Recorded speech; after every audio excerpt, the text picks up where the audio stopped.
Hey YouTube. So I've got the B-pillar camera on the outside of the car like I've done before. Here's a quick image of it.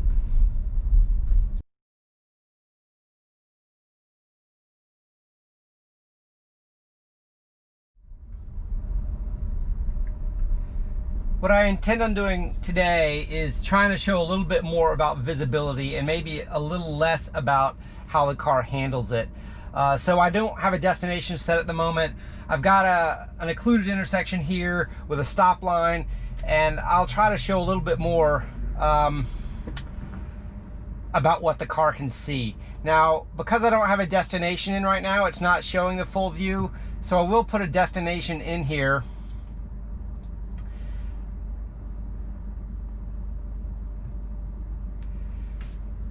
So that when I engage full self-driving, it'll expand the screen, because what I want to show is a little bit more about the 3D view and what cars can be seen at different vantage points. All right, so there it's engaged. And what I want to show, here's the stop line, and here's the 3D view as best I can. Okay, and the car went for it, and it was clear. Now I'm going to stop here and show you a little bit more. All right, there, I'm beyond the stop line. My car is just about in the edge of the street. I perhaps could go forward about another, that's about as far forward as I can go in this particular intersection. And if you see where I am, I'm beyond the stop line, and I'm mapped on the other side. Excuse me. And then now I'll spin it around for the 3D bird's eye view. And you can kind of see here a little bit. There's an oncoming car. That's a good example there. A couple more oncoming cars. I got a set of traffic coming, so I'm just going to stay here at this intersection and let this manifest itself a little bit more.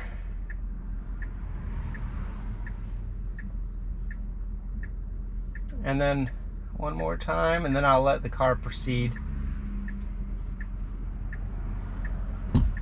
Okay. I've engaged. I'm going to press the accelerator to get it going. And we'll do a couple more.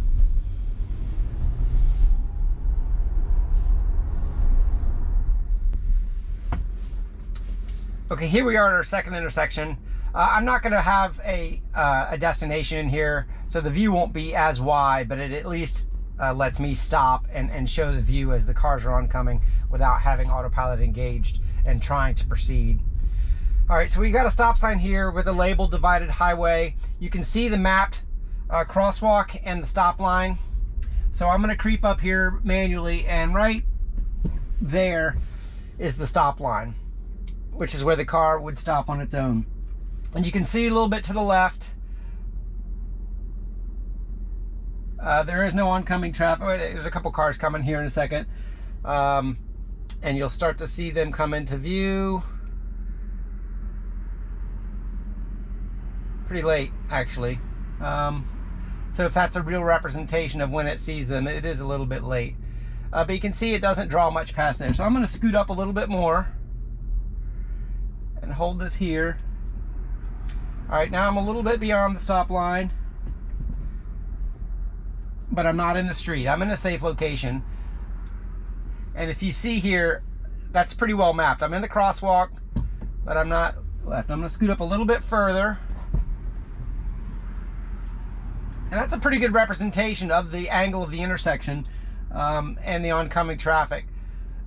I think the B-pillar camera in this position on this particular road with that curve could possibly do it, as long as it was actually identifying the traffic. Okay, I've got 3 more cars coming, so I'm just going to stay here for another second longer.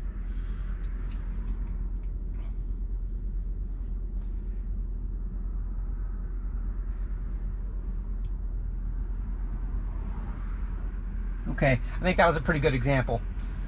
We'll try to go get another one.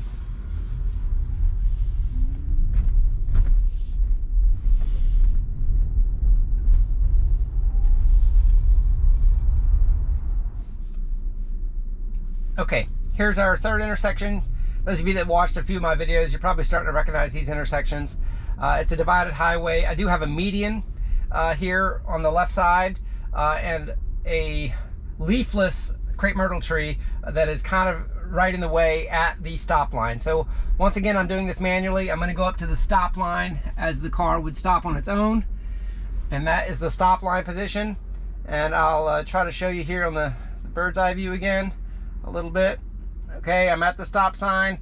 It is mapping all of this correctly, and I'm going to creep forward manually and try to improve this view on both the B-pillar and both for my eyes.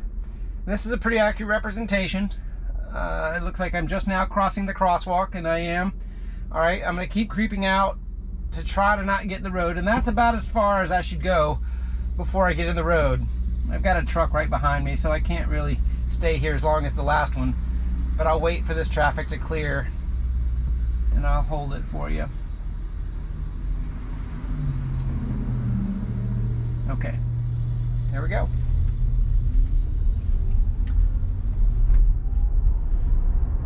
Thought that was a pretty good example.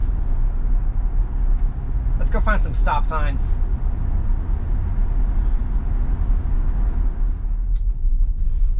Okay, this is a really good example because this is the first stop sign coming out of my house, and there's a very dangerous intersection to the left because about a block to the left there's a street light where cars come zipping across very quickly.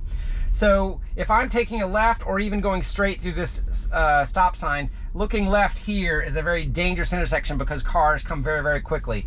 So once again, I'm just going to go up to the intersection and stop at the stop line, and I'm going to spin this around. Sorry, I'm not getting very good at this yet. All right, and I'm going to creep forward and take a peek. Now there's a truck coming from the right at the moment, and that is being represented there. So I'm going to take a peek forward, and you see that sago palm is right in my lane of sight. I cannot see down the intersection, so I'm going to creep forward a little bit further.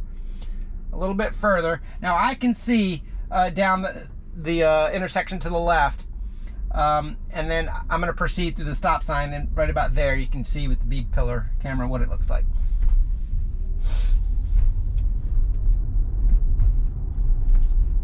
Let's go find some more.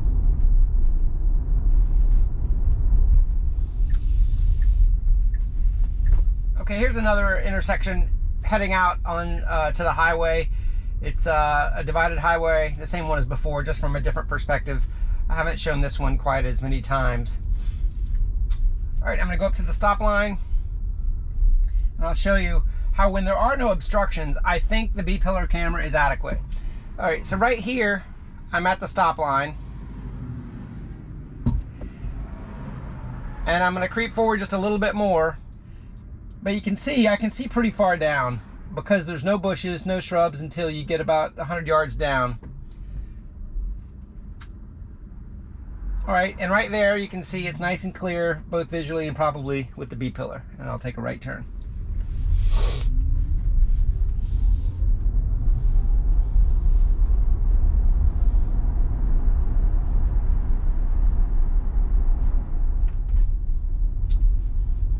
Okay, this is a rural intersection. I'm probably not going to get to show you any traffic here, but what I want to show you is kind of the look back left angle here. You can see here on the visualization, it's got it mapped pretty accurately right now. So I'm going to creep up to the stop sign, and I'm pivoting it back to the left. We got some pedestrians coming up from the right. But there, I think you can see clearly, and I creep and go.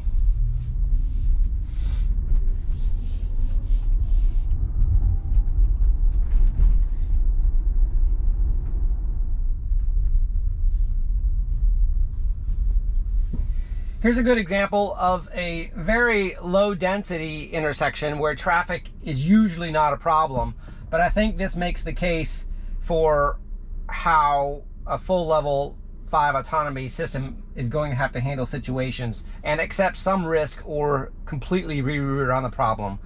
So here I am at the stop sign. Obviously I can now creep forward, and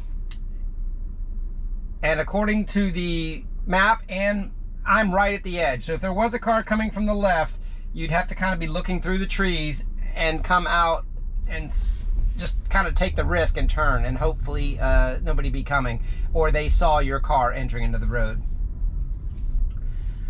Now coming up here is probably the most complicated intersection I've tested so far. It's a 6-way street with a 4-way stop sign. 1, 2, 3, 4 coming from the angle, and the cars coming this way have the right of way. But the problem is the stop sign for this first intersection is well before you can see down the road. So I'm going to go ahead and proceed to the stop sign and the stop line, which is right there. And you can see I'm stopped at the stop line, but the road it needs to protect itself on is coming from this direction. So I'm going to creep forward as a human would and just kind of show you the visibility. Now normally the car starts proceeding right about now, but I'm going to let it peak a little bit manually. So right about there is where, as a human, I would make the decision whether it's clear or not, because my eyes can see, and then I could proceed on out into the intersection and go. There's no traffic to see at that one, but at least you could see what the car was mapping.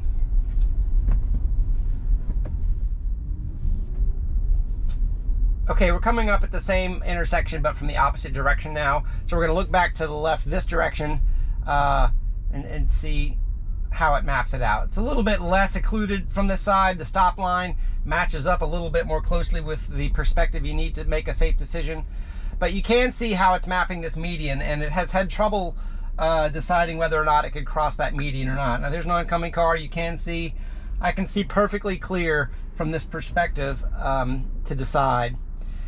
Here's another view from the right. There was a car coming. And now again from the left, there's another car coming.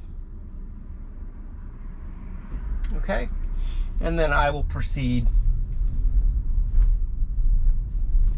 manually.